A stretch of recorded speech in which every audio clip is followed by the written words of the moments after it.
বিসমিল্লাহির রহমানির রহিম। আজকের বিষয় মুমিন ব্যক্তি স্বপ্নে নবুয়তের ৪৬ ভাগের এক ভাগ। আবু হুরায়রা রাদিয়াল্লাহু আনহু হতে বর্ণিত, তিনি বলেন, রাসূল সাল্লাল্লাহু আলাইহি ওয়াসাল্লাম বলেছেন, কিয়ামতের নিকটবর্তী সময়ে মুমিনদের স্বপ্ন খুবই মিথ্যা হবে। তাদের মধ্যে বেশি সত্যবাদী স্বপ্ন তদ্রূপ সত্য হবে। মুমিন স্বপ্নে হলো নবুয়তের ৪৬ ভাগের এক ভাগ। আর স্বপ্ন তিন প্রকার। এক, ভালো স্বপ্ন হলো আল্লাহ তাআলার নিকট হতে সুসংবাদ স্বরূপ। দুই, আরেক প্রকার স্বপ্ন হলো শয়তানের নিকট হতে মুমিনের জন্য দুশ্চিন্তা স্বরূপ। তিন, আরেক প্রকার স্বপ্ন হলো মানুষের মনের চিন্তা ভাবনা, সে যা চিন্তা করে তাই দেখা যায়।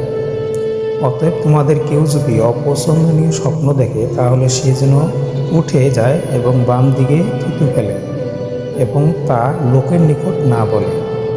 বর্ণনাকারী বলেন, আমি স্বপ্নে পায়ের শৃঙ্খল দেখতে পছন্দ করি, কিন্তু শৃঙ্খল দেখা অপছন্দ করি।